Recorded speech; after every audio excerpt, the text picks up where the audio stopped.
share? Okay. Well, I first met Tamara, I don't even remember, I think I found you online. Tamara originally is also part of the organization Chicago Play Pro, and she came into the Deerfield Public Library about 3 or 4 years ago now to do a training, a youth department training on making accommodations and creating inclusive programming and strategies for us as children's librarians, and she presented a great training. And then since then, I've worked with Tamara to do other programs at the Glencoe Public Library. She presented a parent program about using apps with children with special needs, which for Glencoe was really a great draw. And then also we presented with Tamara at the Youth Forum program as well. So Tamara is here as a developmental therapist. She's also an advocate for people with special needs. She works with librarians, but she works with families and kids too. And she's just such a knowledgeable and passionate person, and we have so much to learn from her, so thank you so much for taking the time to be here. No, I'm excited to be here. Thanks. And I love working with librarians, and for those that don't know, and you might want to put it on your radar, those especially that work with early childhood, so to speak, 0 to 8, Holly was there last year. We had a really nice librarian turnout. I suspect because of you guys hosted, I think, maybe to a group of librarians about the. So I teach also at the Erickson Professional Development Group, but Erickson has something called the Tech Center, TEC, which focuses on media for early childhood. And we have a book. I'm one of the contributing authors to a book, but they're very supportive of librarians, and they are highlighting your work all the time. So if you have something that you're doing using technology and kids, or if you need resources for yourself, I always want to tell people, especially librarians, that Erickson is, and they love to promote your work. Like if you write a blog post and you follow them on Facebook and you write something about media and kids, they love to repost that. And big pushers, I don't know if people know Sen Campbell, C-E-N, who does, I think it's Little E-Lit, right, is what it's called. So Sen wrote a chapter in this book that's upcoming, but the Sen often give webinars and other things. There's opportunities for you guys out there too. I want to tell you to talk about whatever you're doing, special needs or not, but anything related to kids and media, definitely let them know what you're up to, because they want to promote what you're doing. That's really their job, is to get out new resources for people. And it's nice to see that in the world of academia, so to speak, that they're really trying to recognize librarians, I think, instead of just what we think of as ed tech, right? What we think of as our traditional educators. So take advantage of that for sure. I want to tell you too about your handouts that you've got. So you've got 2. I made this up quickly. There's a program I like. It's a website. It's called EdShelf. It's free, and you can make collections of apps. And then like when I'm doing a presentation like this, I can say print out with the QR codes, or I could have put the website links, but I choose the QR codes so you can take. Does everyone know what a QR scanner? I assume because you're in the library that you probably do. So people can just scan and take it to links. So I've heard from a couple of librarians I've told about it that they like making them up for parents really quickly. If you've done a program, it's amazing. They're actually, on their website, they just put the other day that they are raising money on Kickstarter because he's worried he won't be able to keep it up. But I especially love this feature. So we're going to talk as much as I can about some of these favorite apps that I think are going to be useful to you guys in doing your work. I thought that's what I would focus on today, because many of the same apps that I'm going to share with you are things that I share with parents when I do parent presentations at libraries. And then this piece is just, so you just have a 1-page on me. And I had to do something, there's something called Fanfare every year where people come speak for an organization called the Family Action Network. And so I had to make something for them. And there's just some extra apps on there that I didn't cover that are on the back that you guys might like. As you know, the maker movement's kind of big, right? And some of these are nice, like some of the early coding apps. And then this is the one thing I couldn't make on the list. Even though they said it was registered, I couldn't find it. But I really like this website called GoNoodle.com.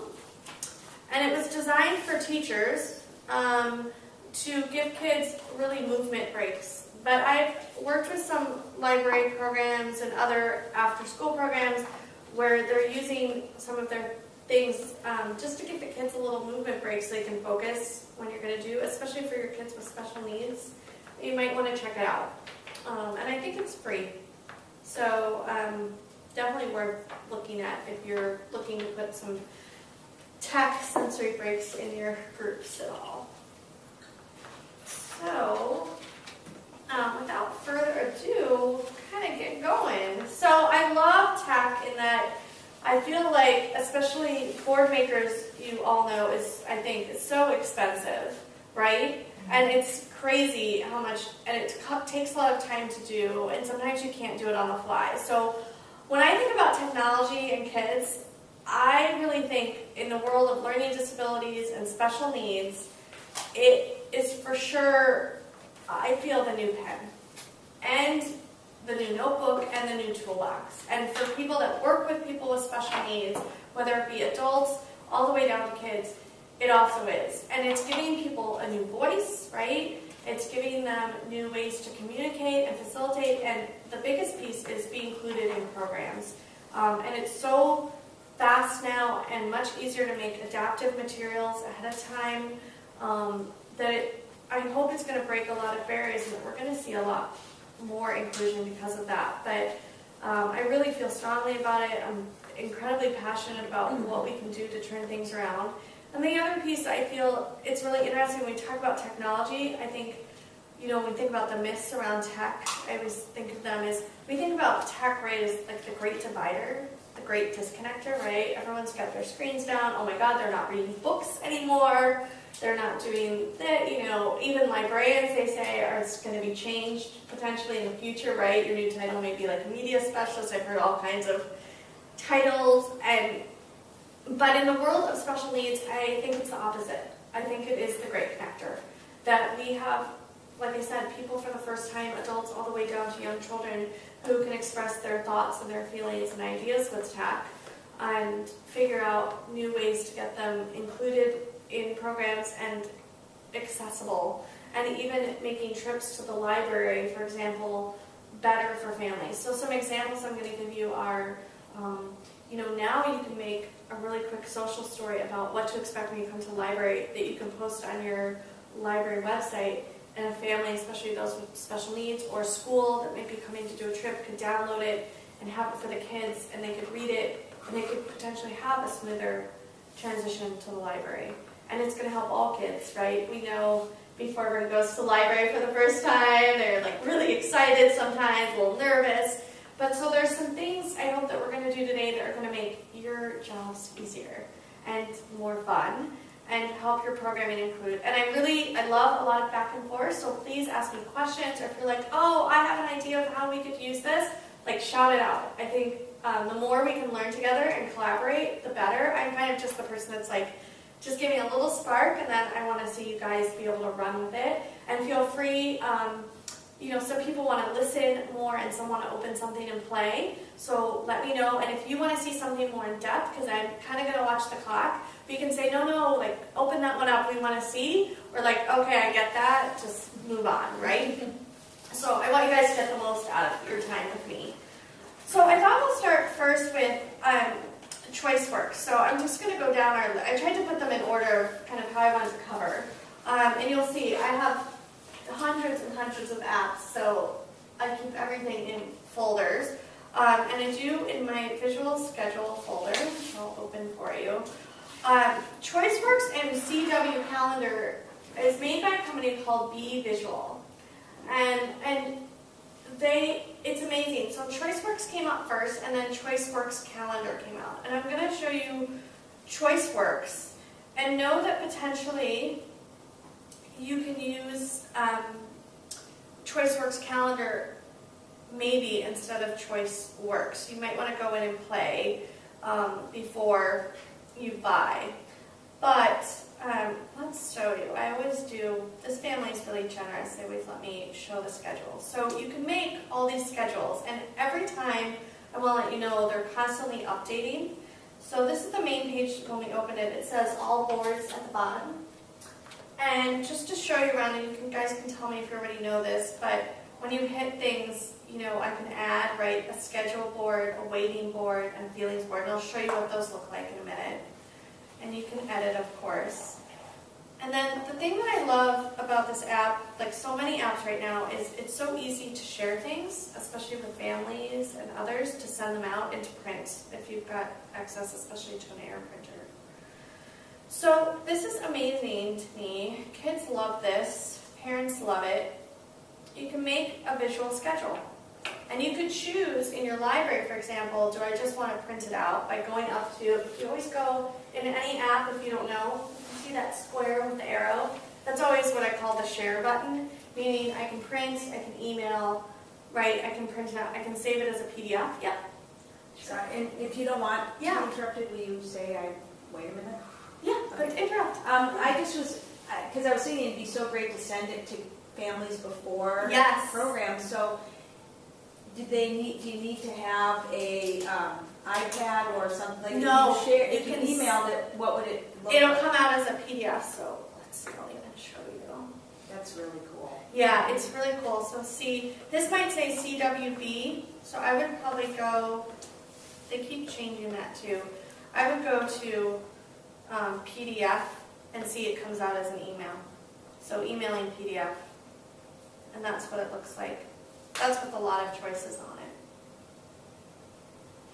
Then they can print it out and just check it off. Yeah, exactly. And you can laminate them too, and then just use a dry erase, right, if you want to as well. And the piece that I love, again, is that you can take your own pictures and add them in. So you'll see for our little friend Charlie, right, we took pictures of his room. And then they have icons just like BoardMaker that are already in there for things that you want to do. And so it's really great. And then it always has at the bottom, just so you know, probably less applicable for you, but if you're showing a family something, for example, maybe they're asking you for apps for special needs, they always have these little books, which are great, that are just social stories, things I do every day, right? And it goes through really gently. I always love they put in a nice social, emotional piece. So this is an app I love, again, and you can print those out too, which is awesome. So when we get into the feelings area, I'll show you for a minute, too. I have teachers, for example, and it might be something you might consider doing in a part of the library, where they print out like the When I Get Angry book, and they just have it there, and the teachers tell me all the kids slowly flip through it, right, at different points during the day. So it's a great piece. So we can make, there's waiting boards. This is like an unnamed, so you can see I'm waiting for, and I can add whatever time I want. And then while I'm waiting, I can do this. We always put our dog Daffodil or blocks when I'm making a sample, right? And I can hit reset and just start all over again and make a new board and edit. You can edit, I'll show you what it's like when you edit. Look, I can change my time, right? And then I can add a waiting skill, right? So I can pitch having quiet time, not interrupting. So that could be something nice if you're trying to work on some social skills during story time. Nice things. And remember, you can print these out. So you can either, in some libraries I've been in, the librarian, if she has like a board or a wall, she might project and just have it sitting up behind her, or like a visual timer that I'll show you in a little bit.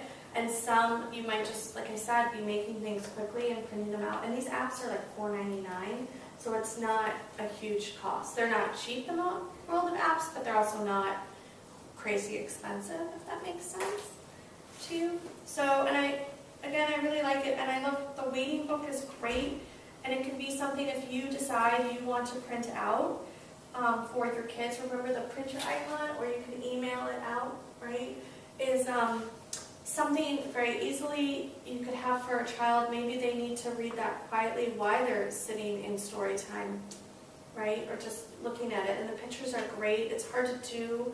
I love the language. I need to wait for lots of things. I need to wait in lots of different places, right, when my mom's talking on the phone.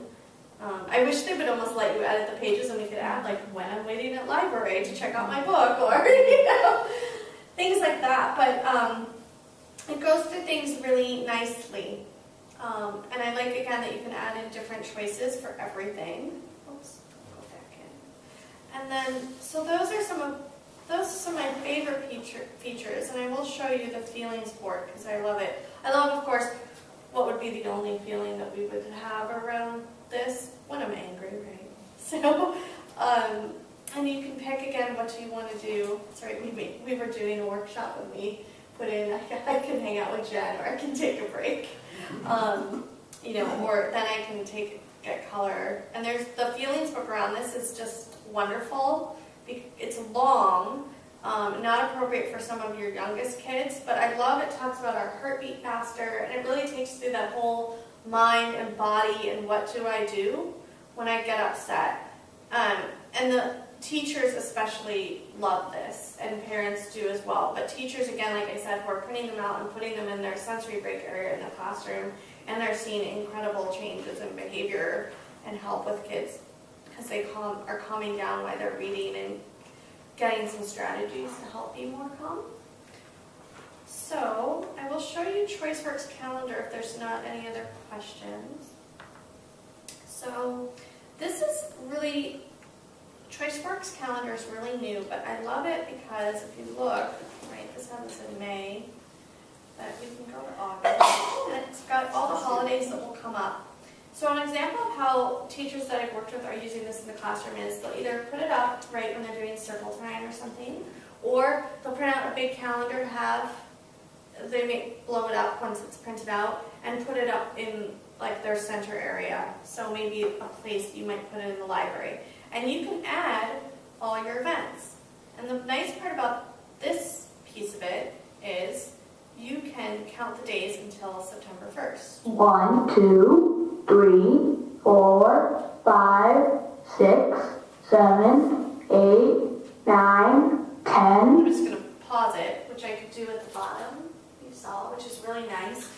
And so for a lot of our kids with special needs, they're nervous about what's going to come next. When am I going to come back to the library? So even if you have this on an iPad and you know a child might be nervous about, well, when am I going to come back? It could be a nice moment to add things in. And again, you can take pictures and add in all your own icons. So if you have events coming up at the library, or you need to help a family make a personalized calendar, it's just an amazing tool. For families, I know they talk about how great it is because they can add in all the special things that their child wants to do each week, especially summers, right? Any holiday transition times are really difficult for our kiddos. They're like, everything feels unexpected and unplanned. So many of our kids love their schedules, just like everybody. We want to know what's coming next. And so this can really help alleviate some anxiety. And I'll show you when you get in. So we can show, and you can do a whole day. You can do a week and a month version. And so it's great. And so we could make, let's see if we're going to do, I'm going to actually, like we're going to add a new one. So we could say library, right? And we can choose a photo. So I can take a photo or choose. In this case, we'll just substitute something, I think, today. And you can even decide, right, if you're going to show the holidays or not. And then we can say we're done, right? Oh. And so then we're going to edit. So I can delete this calendar, or again, I can open it up, right? And I can get on here, and I can edit, and I can add my events. And I can add the image, and the time, and how long it is, if there's an alarm that's going to go off, just like on your phone. So it's really great tool to have. And then again, you can print out everything, remember, too, and just hand them out if you want. And kids will like probably having the icons. So if you wanted to make a schedule just for what you're going to do that day at the library, or maybe what the events are coming up around a special program, they'll have it. And kids love to take those home and circle them and count down their days and all those things. So I think that could be a great tool for all of you. Do you have questions before I go out of ChoiceWorks calendar? Do you feel like that's useful for you? Okay. Definitely tell me when you're like, Tamara, you like that? Or we know these things too. So, all right. So, cancel. And, all right. I have a quick question. question. If you Yeah. wanted to put that like up on, do you have to have an app, like could you put it up on a website for the kids to? That's a good question. If I were going to put it up on the website, I might take a screenshot. Do you guys know how to take a screenshot on your iPads? Right. Yeah, and maybe I would just, and you could post the screenshot of it. Unless you can, I think it's hard to post a PDF, right, on a website, I think. They It's sort of, more it'd be visual really picture. cool if they could do the same interactive thing, but you, Yeah. that'd be really tough to. That would be awesome. You could develop that website probably. There you go. Come on, Paula, make that money. I didn't know what a dongle was. I have a. You're I'm fancy. sure I could not even. No, you got it. All it takes is the idea. There's a developer kit in your library right there, ladies. Come on. We know it. Do you often feel like you need first and then boards at all that you're making? Like first we're going to do this and then that? For simple choices, some people find what I just showed you earlier, ChoiceWorks, to have like too many, or they only want two. They want a more traditional first then board. I'll be honest with you, I don't use the first then board that much. I like ChoiceWorks more because I can take pictures and find it to be faster. But this is people who do want to make first then simple boards, who are working with some kids do like first then. And so this is that's how they would do it, first then computer. And it's so simple. I tend just personally to like ChoiceWorks more. And ChoiceWorks, just so you know, in ChoiceWorks and in ChoiceWorks Calendar, when you add in a new picture icon, you can voice record things yourself. So you could say, library story time, which I also like a lot. So, you can see all my little areas that I've gotten here. But those are really my top ones that I find quick to use. And then I thought we'd get into, because what do we all love? I don't know about you, but I love making books. I love books in general. And Book Creator, the reason I'm going to put that as my first to show you is because kids are any schools that are having iPads and tablets are right now, the Book Creator is what's being used standard, typically in those classrooms. I will tell you, it's much harder to share from Book Creator, and to know this about apps where you have a voice record feature. It takes a few more steps. I know Book Creator's been working on that to make it easier to send things out, but because of the file sizes, I have to send this into a Dropbox to share it with a family after we've made a book. I can't just email it out. So when you look at the list, there's Keynote. Below that, Keynote is really PowerPoint, right, for an iPad. But what I want you, and so you can't voice record and do all those things, but you can just as easily make a simple book. You just treat each slide like a page in Keynote and send that out very quickly and easily, especially if you're working with a family or a teacher that you feel are not super tech savvy. They're going to open that up as a PDF and print it out for their child, right? So just some things to keep in mind about when you're making materials, thinking about who's the end user. If it's something that you want to keep in the library or you're going to make for your time and you're going to be able to project up, I would highly encourage you to think about Book Creator. Or if I don't know if you're getting kids in, you can tell me who need help with school projects if they're coming into the library.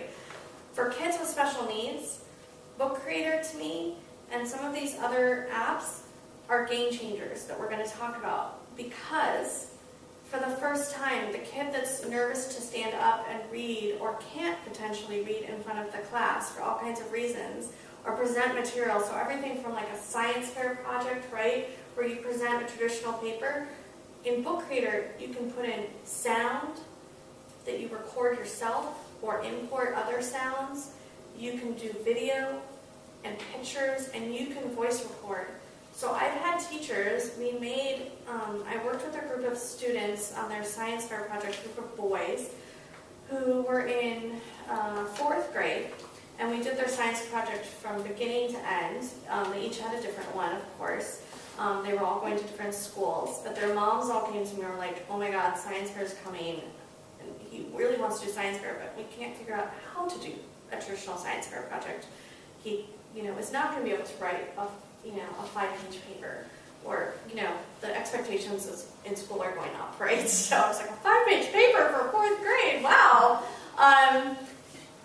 But they made books, and the principal was so amazed. He was like, next year, everybody's making book reader books, because the kids had videos they recorded in there of them talking about pieces that they liked. They found the same facts and information, and when people came to the science fair and they set up their little iPads with their book creator book on it, people were way more interested in that than they were in just standing there reading the kids' report that was sitting next to their, board display. And as he said, it took more thought and executive functioning, he felt, to make that book than it did to make this traditional report. So too, if you're coming across families who are like, oh man, what are we going to do? And there'll be an app too, let's see, I think I included it on here, called ThinkLink, that we'll get to in a little bit, that I like as well for those types of projects. So this is, I'll just show you a sample book I made. I might show you more detailed one. Oh, my friend! I had to make something. And so that was just like a sample page you can make. But I can go into all my books. And I have kids that, we do them to process emotions. So this one was about being sad when you have to say goodbye to your mom, right? And we use these kamochis, which are these emotion pillows, and that's sad, and processing through with that child. And then I have another girl, she wanted to talk about this nightmare that she keeps having that's reoccurring.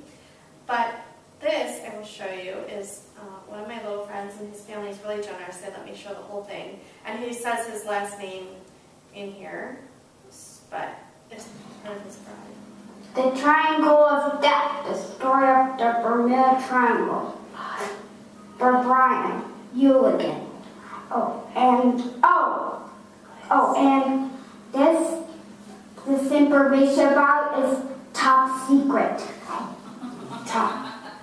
So Brian, this was for a history project that he wanted to do, and he's obsessed with the Bermuda Triangle. And he was, again, a kid that they were like, oh, he's not going to go very far. He's never going to be able to write a report. And he made, this is just the beginning of the book, but he didn't just off use the this book. coast of Florida. It is located in the Bahamas. The Bahamas are in the heart of the Bermuda Triangle. So for us, we might be like, oh, did he just read that from the book? But he didn't. He chose in the book, and he used many resources later on and video recordings and stuff that he brought in. And it took him, just so you know, to make this whole, which is many more pages long on his iPad, about 3 weeks of working together.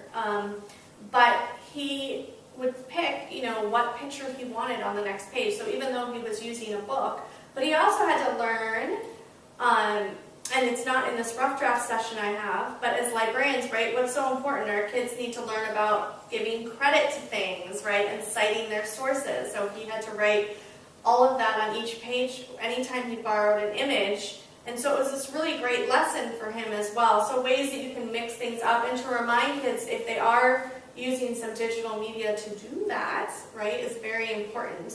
But he took tremendous pride, and he wrote all that text out on a little sheet of paper and then would record it. And that took him, 20 minutes to make each page. But he put in so much work.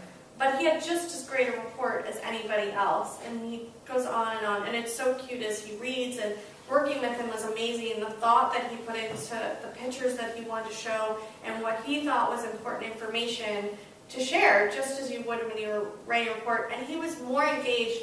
And the best outcome of this is all, as Brian used to say, he hated going to school. But his teacher gave this as, she was like, you know what, I'm willing to open up. Let's see how a tech project goes. She got the project, and she was like, this is amazing. I didn't know he was even capable of this. And she has a kid in her class that loves to learn again and is excited because he gets to do some different things. And she's doing them for the whole class because she's like, my whole class should be doing this. So some really nice ways to turn things around. And for yourselves, when you're making books, like I want to show you, let's see if I can find the hot chocolate one. it's in here. So like I had a group of boys and we made, I guess it's not in here anymore. I have to delete them as I run out of space because they take up so much space with all the video and stuff. But like we had a group where boys made hot chocolate and we took all the steps. So you could make books, again, social stories about what to expect when you're coming to the library, or I worked with a librarian recently, a school librarian, and she wanted her kids, she wanted to start off her story times for the year by the first session, just talking about what expectations were for story time for the entire school year. And so she made a book about the library and also what her expectations were when you showed up to circle time and choices they had. So you could pick a fidget from my fidget box, right? And so if you're starting maybe a series to think about doing some things like that, you know, we always think, oh, we need to get straight to the book, but potentially it's also about helping you make things to get kids ready for your programs, so that you can have better success and help them transition into the program, or to let them read something if you have iPads in your library on the side before they come, to suggest to a family, maybe you want to come, 15 minutes before. We have some books about what to expect to help your child get ready. Or the week before, you might have a sign up saying like, hey, wondering what to expect at story time, and come sit down and check out our ebook on it, right? The other piece too that I want to talk about, I don't have any examples with me, but I know someone just dropped off adapted books and that you all know what they are. But I worked with a family recently who had a child who has a severe vision impairment, and traditional books were not going to work for her, and it's really amazing. So we picked out Book Creator as the app to use because people could voice record for her. So her impairment is, she almost would have to hold a traditional book this close. She needs her type very big. And in Book Creator, you can pick all your type size and all of those pieces. And again, you can voice record.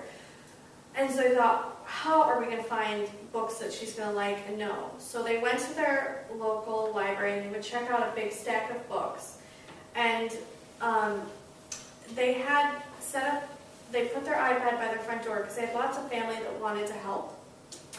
And they didn't know what to do. And you can't have that many people in the house, and So they asked friends and family if they would make books for them every time they came over or if they were on a trip.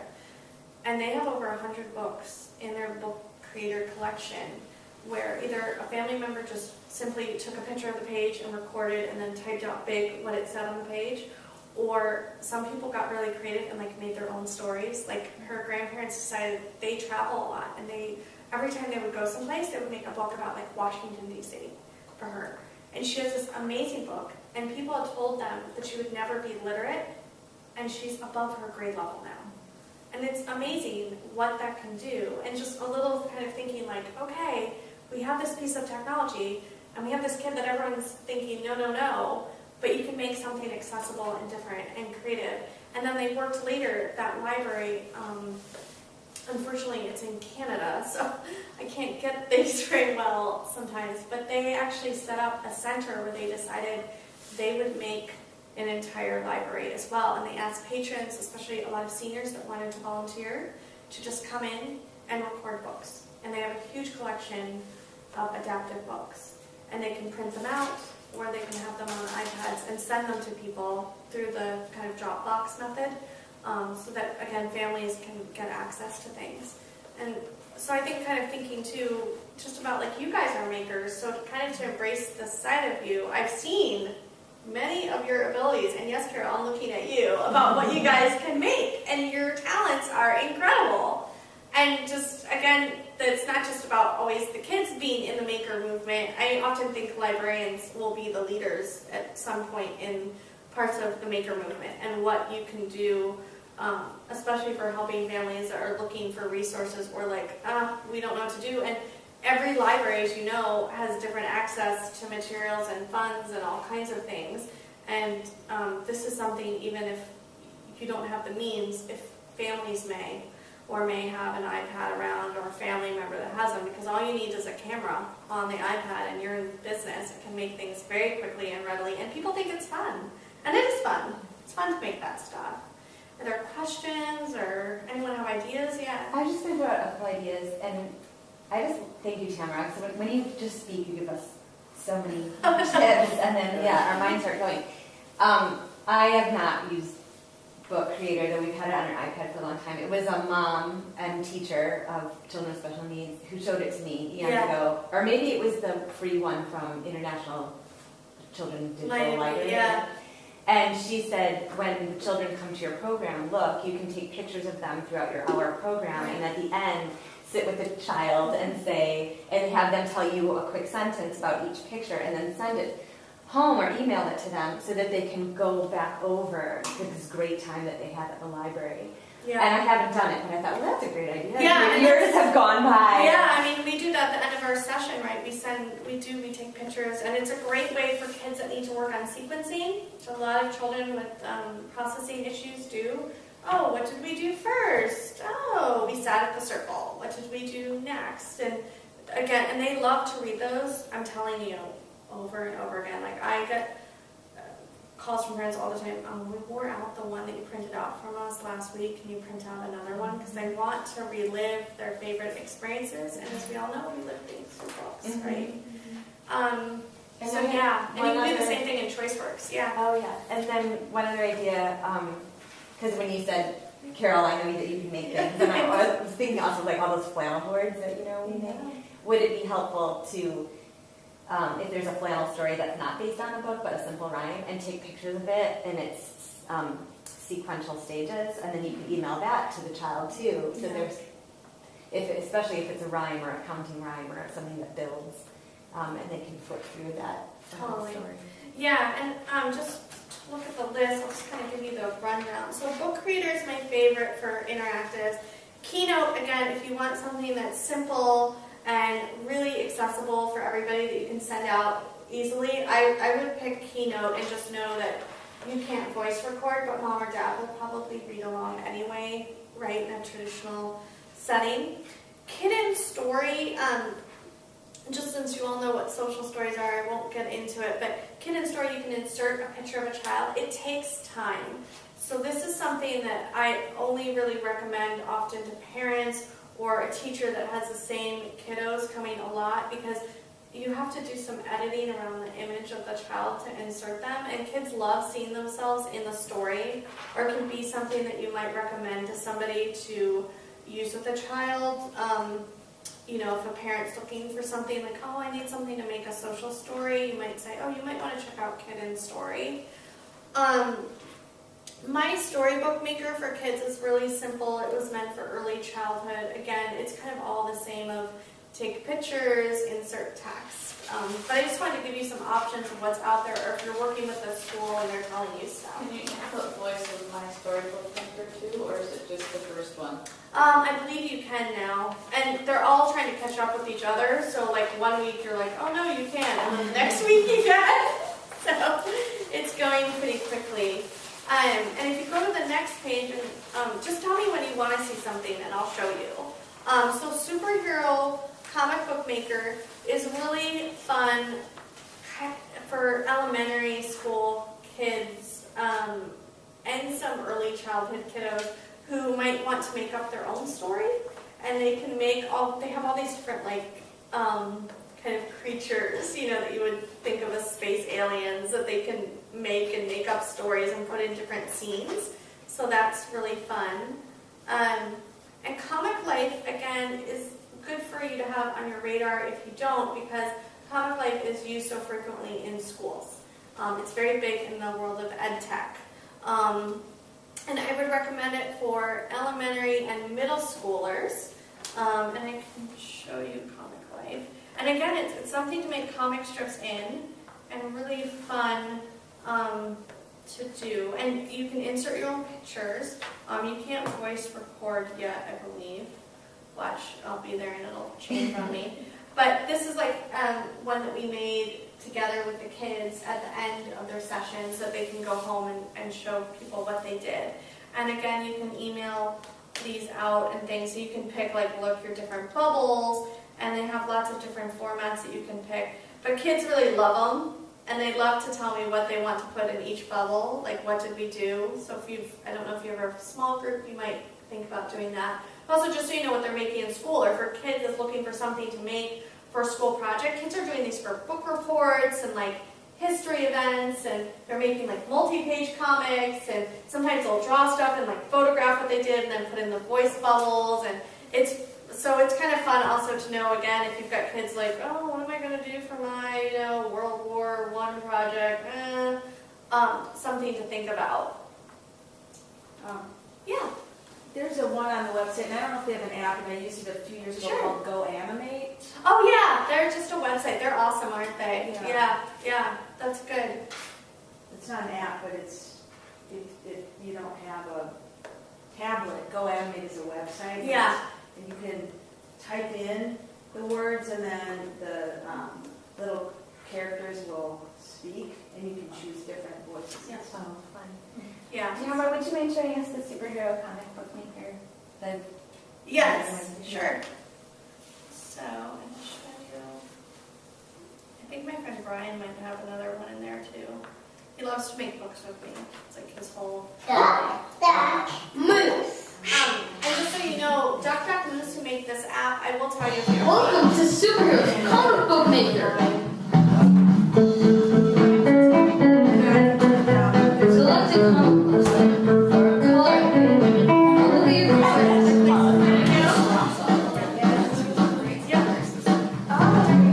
Thank you.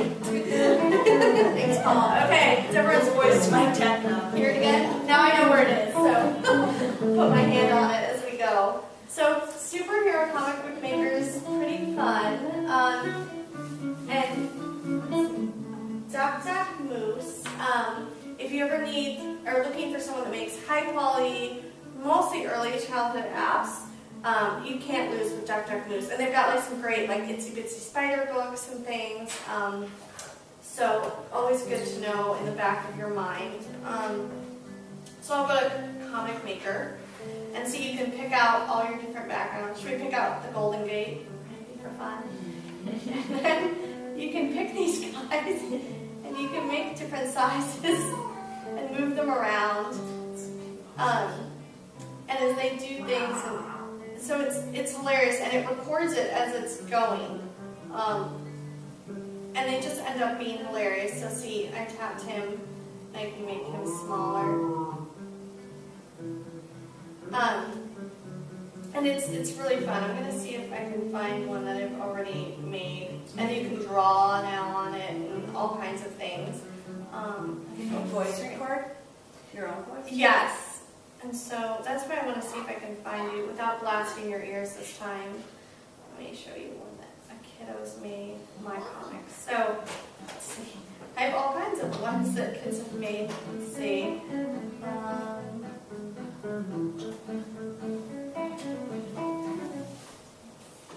One day, a robot landed in the city, and so did an alien. And the robot was going to say, I'm going to lasso you up and tie you up.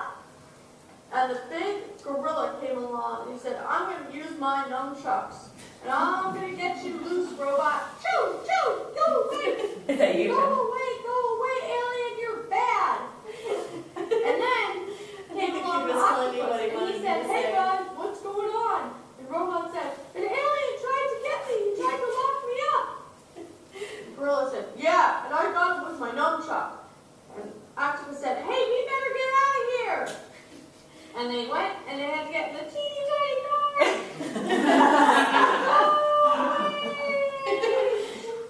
Yeah, so sometimes I have kids that want to tell me what to say, so do it that way. But I'm so glad I got this here. Thank you, Paula.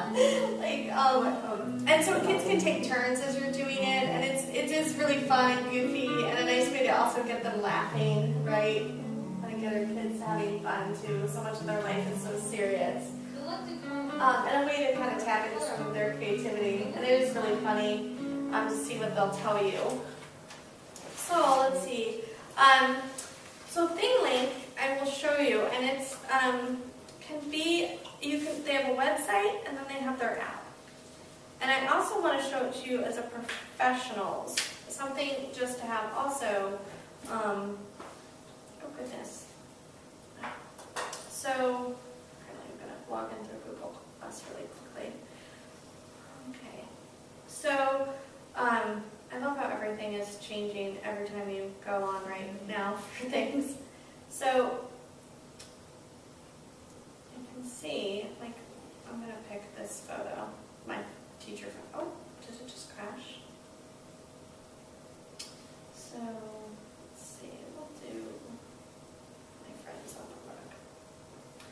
So, it's going to walk us through it right now, I guess, because they updated, which is nice for you guys. So we added 2 images to your photo, right? And so I don't want to, but what I can do is, do you see how I'm dragging around this little spot? Mm-hmm. They're hot spots. And you can add hot spots on, and so kids are using them in school to link to videos that they find, or information or content. So an example of how I use it with a lot of kids with special needs is when they have book reports. We might take a picture of the cover of the book, but I have a lot of kids, again, who can't do a traditional oral book report or traditional written book report, and they might link in their hotspots to, for example, like an author page, right? And then maybe to a video of them talking about the book, or like I had a kiddo and he was like, my dad showed me like this thing called a diorama, and he's like, I want to make like a live diorama. I'm like a video of you acting out the scene in the book, and he's like, yeah. So he made that video and then like linked to it on here. So you touch all the hotspots and they link to stuff. And just so you know what's going on in the world of like ed tech professionals and things, and I think Sen Campbell might have done this too, is sometimes they'll go to like a conference and they'll take a picture of something, and then they'll link to all the hotspots of what they learned.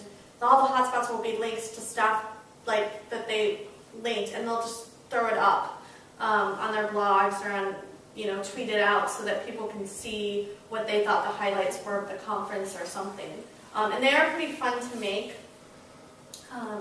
So we could, that says captured on, and I could hit next, and I could save it, right?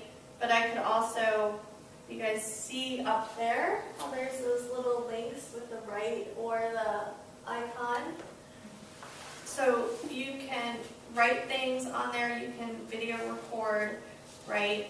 So tap on the image to open and play with it. And then you can make things interactive in a way. So it's kind of fun just to toy around with. And again, just so you know what kids are using out there right now, so when they're coming to the library and they're like, oh, I really need help, and you're like, say what? That's what they're talking about, is making hotspots on pictures and kind of what's going out there. And you can see, you can send them out pretty easily via email.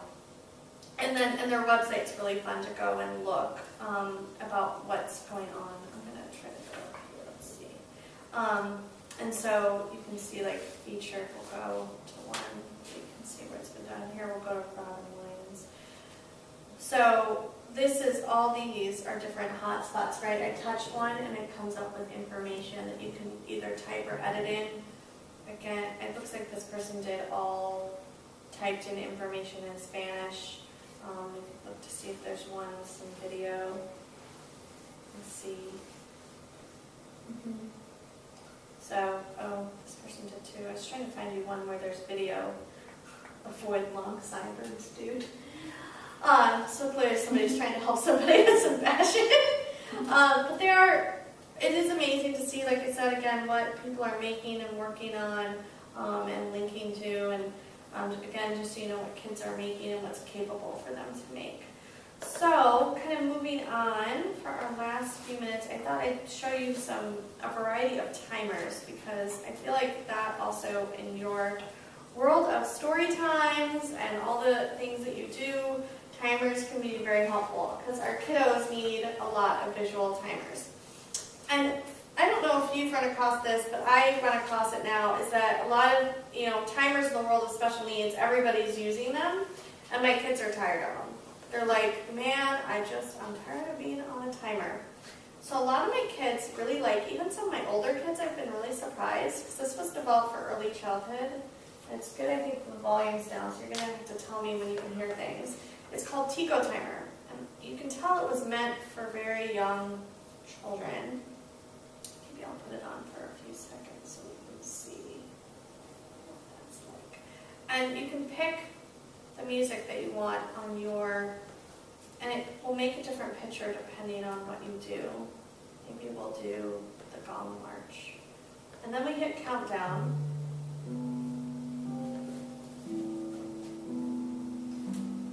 And they're all really relaxing, like some are circles, and it just depends on what you pick, what will show up. But my kids really like it. Like even some of my older kiddos, they like do these funny like marches to it while we're doing stuff, and they kind of will start to move to the beat a little bit, like when we're doing cleanup. And they like that it's a lot less than the normal things. Yeah, you can see expand when I touch. So that's something that I would maybe check out as well. I love the HD timer is great. Everyone wants you to rate right now. And so this is so simple. It's just a big one. And then towards the end it often goes green. And it's really simple, basic timer that you need. Stop and go is going to be your traditional, have you ever seen where you use a stoplight? And some teachers use that to go with sound, right? How loud is the sound? Which if you're doing a story time could be something to think about. Open that one up for you. So I can just set my times and you can pick how long you want it to be on and those things. And then I put s'more as the last thing on the list, and I wanted to put it on, yesterday was like a professional development session for us, and I just thought I would add it on to you guys so that you would know, not for your, you could use it with your, it would be good to use with your patrons, but it's a tool for you. S'more is a website. You go to s'more, let's see if I can pull it up for you. And you can make your online flyers. But the thing that it helps with is that, again, you can have interactive maps on there, your Google map, your times, and it also helps your, if you're interested in this, your listings go up higher in Google because it's all attached. It works somehow with Google Analytics to get your stuff up when people search higher. And you can post on Facebook directly and tweet it out directly. And people have maps, and you can have interactive links, like if you need to put in a video up there, and it's free. Can you print from it as well? Yeah, you can. And so it's really nice, and the templates that they have are great. So I thought you guys might just like that little online tool for yourselves. And I've been really happy, and they have an education section, which I haven't had time to check out, but I hear is really good. And I guess you can pick, like if you're gonna, and people are doing it now as their newsletter, instead of like Monkey Chimp, or Chipmunk Chimp, MailChimp, sorry, I can speak, kind of. Yeah. Oh, so but it's not free? There are parts, I think, that are free and maybe parts that are not. I've only used the free part so far. I just recently started using it, but like I said, I was in this session yesterday and I was like, maybe I'll throw in the My Library tool kit just because they might like that. So what can I show you maybe that I didn't highlight? What kinds of things are you guys struggling with? Anything? Questions I can help you with? Things that you're like, hey, can I make a felt board online? Yeah. There was one app you showed at the Glencoe presentation, practicing, it was basically a dollhouse. Yes, you want to see some play apps? Yeah. And that's on this guy on the back. There was one that was really great. Yeah, it's called My Play Home. And I'll just tell you a little story about what I like about My Play Home and Toka Tea Party. What I call those are open play apps, meaning it's not, if you've ever heard the term, like it's game-based learning, right? This is not game-based learning. And game-based learning, you know, it's all about like getting scores and rewards. This is true open play. And the reason I like these apps for kids with special needs is because a lot of our kids have trouble with motor planning and other things that limit them. We think like, oh, they don't know how to do pretend play, right? So I always tell this story about a little girl, Faith, that I worked with, who everyone thought she's cognitively delayed. And I went in to do my assessment with her. I mean, everyone had been working with her on the team already for 3 years. I was the new girl. And they were like, nope, she can't. She will be like a 3-year-old for her entire life. And I thought, like, I just see something in her. She can speak French and English. There's no way she can't do things that they think she can do. So we went, and I opened up this app called My Play Home, which is a playhouse. And they have a new one that's like, I think it's like My Play Store. And I'm going to try not to blast your ears again, so tell me if it's too loud. Let's see what it does. So it really is a playhouse. And we're upstairs in the bathroom right now. Well, look, Johnny's in the shower, right?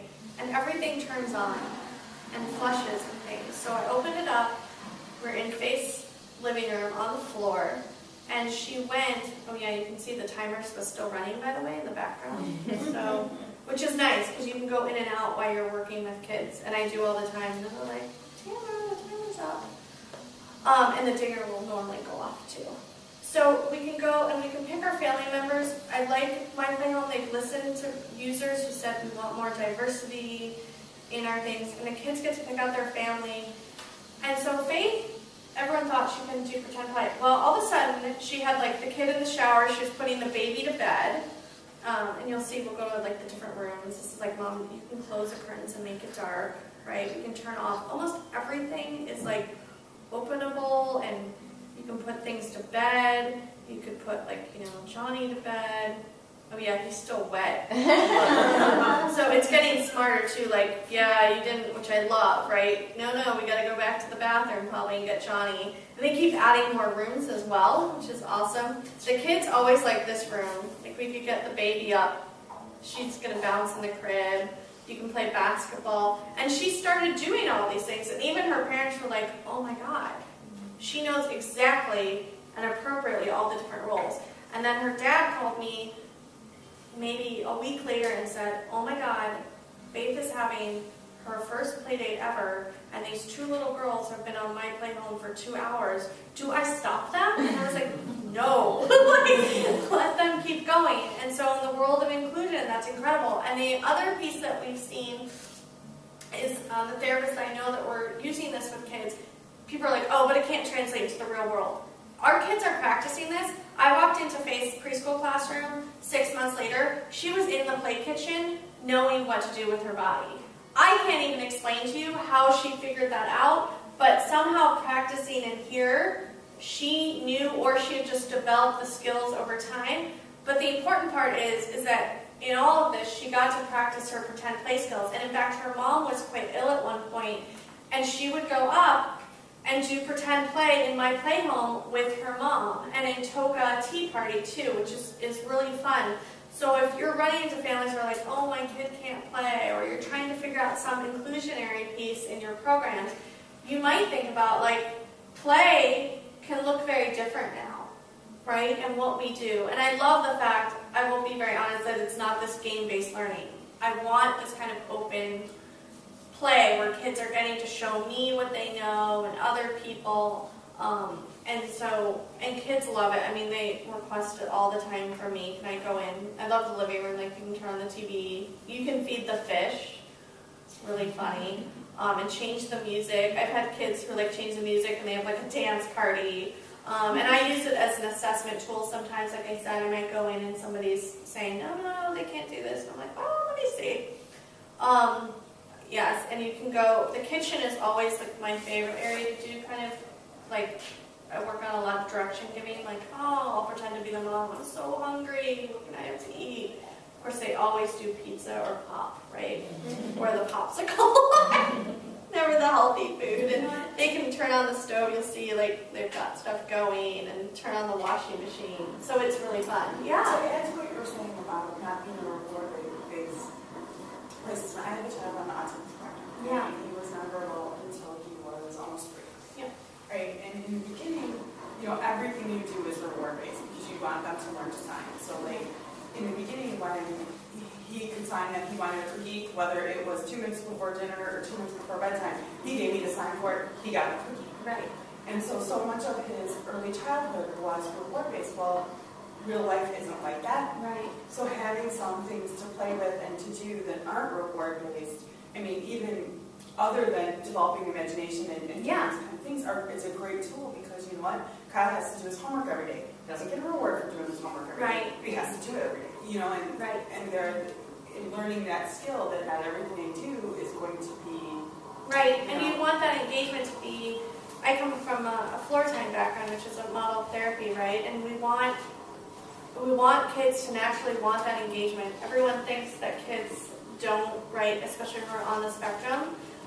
Most people that are on the spectrum are actually quite social. They may not know how to initiate being social, but that doesn't mean that you don't want the social interactions like everybody else. And so you also need to give kids the opportunity where they want to keep coming back for something. I found that really enjoyable. For some kids, this is quieter and right, and especially for a lot of kids on the spectrum, they can't predict.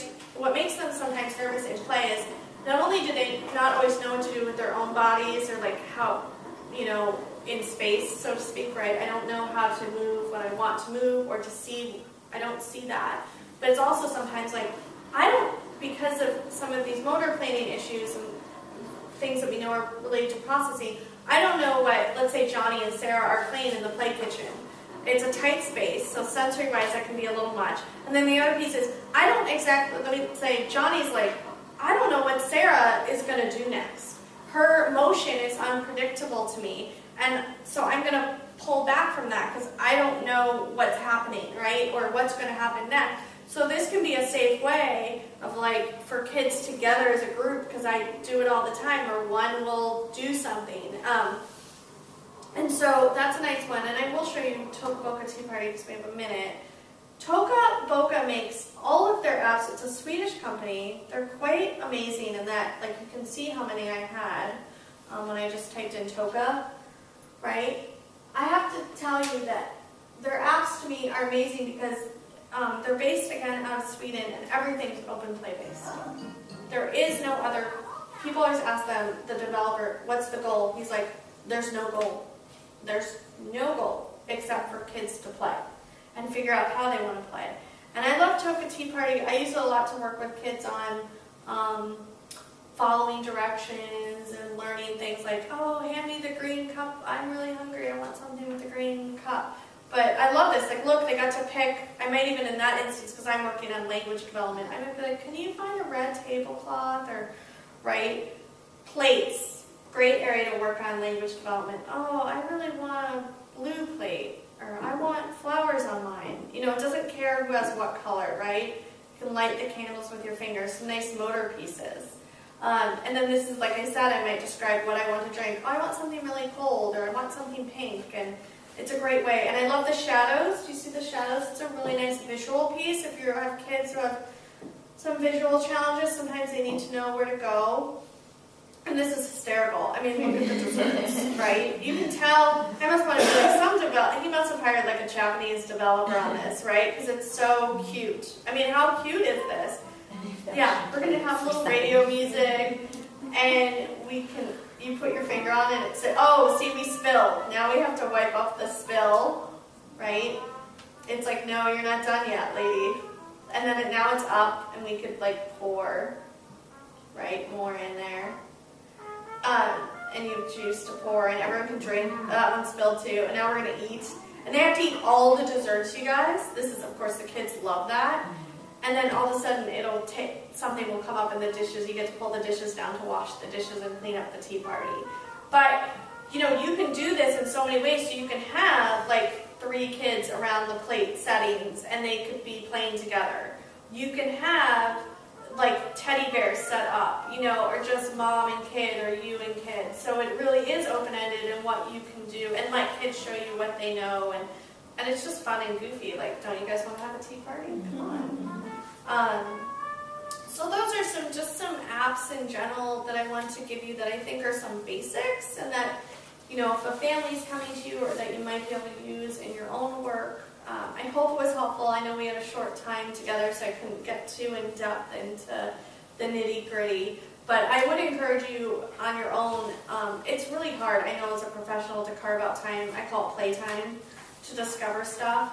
But if you have groups that you can form, in the ed tech world they call it PLNs or personal learning network, to form like where you're getting together in coffee shops or however it is, or if you open up your sessions here, if one person wants to present, I'm taking over ideas that I've used in schools where again, everyone's so busy, they don't have time, or one person can present like their favorite app of the month or whatever you've been using. I would encourage you to give yourself the time to play, or to carve out time where you're going to get together with someone and just open stuff up and use it, because the truth is we're way too busy to sit down and be like, yeah, I'm going to have a tea party by myself for like an hour, that seems good.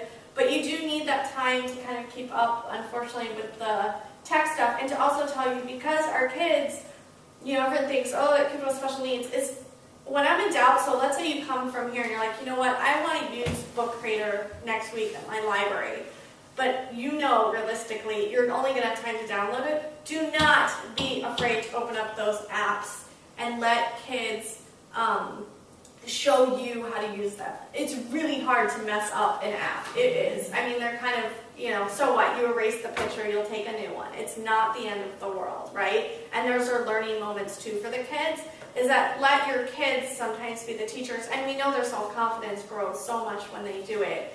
So and I do it all the time. People are like, you do that in the sessions, you're a therapist with the kids. I'm like, yeah, we're working on executive functioning. I play dumb a lot. I'm like, oh, I don't know what I'm supposed to do. Like, what button am I supposed to? And they're like, they love showing me. So like, don't be afraid just to, even if you do have the story, it's story hour and you decided you want to make something with the kids, you could be like, I don't know, guys, should we take a how do I take the picture? Have someone show you. Just give yourself the extra time to build in for those moments. And you have some great moments to create leadership opportunities for kids and get them to show you what they know and do things. And I don't know if libraries would be appropriate, but I will tell you, I was just at a big ed tech conference, just so you know what schools are doing, which could be an interesting idea to think about if it would work in a library. You all, of course, would be the experts. But schools, the big thing that's the kind of buzz at all the conferences this year was the idea of setting up in schools, especially now we've got all these bring your own device or one-to-one programs, of taking kids that are really good at tech and letting them run like Genius bars. So you could come in, and most of them they're doing them like at lunchtime or like study hall. So the kid who can't figure out how to do something or needs help with something would come in and go to the Genius Hour or Genius Kid. And some teachers are even coming up with a system where they're doing like a Genius Hour, 1 hour a day or 1 hour a week in their classrooms for the kids to like show each other apps and things. And I don't know exactly how that would translate to library. I can picture some things in my head, but just so you know also too what's happening and what's going to be coming up in schools where there's access to tech. And I will say, I do love the piece around the Genius Lab at schools and that they're using that time at lunchtime, because it's a chance for the kids that we think of who are often the geek or the one that's getting left out, or is often in, I'll say, socially a less powerful position, to get to be kind of a superstar and someone that people will go to for help and get some leadership opportunities. And I could see potentially something cool happening at a library around a similar thing, maybe, because they all do have devices, and I know you also have cool like Maker Lab things going on. I live in Evanston now, and I know they've been doing a lot, I think, with their Loft and their 3D printer programs and stuff, so yeah, and let me know. And I'm a member, just so you know, so I work part-time for Common Sense Media as well, which provides like online safety and digital citizenship stuff. If anyone needs resources for that, you can let me know or email me. But as part of that, I'm a member of something called the Chicago Hive, which the Chicago Public Library is. But they talk about, they're the people doing all the Maker Lab stuff and programs for teens, like with the Shed Aquarium and things. So if you ever need information about like, hey, what's going on in the world of like Maker Labs, and like teen and media programs, you can always email me and I can send you whatever listings are going on in Chicago if you have people. It's all Chicago based currently.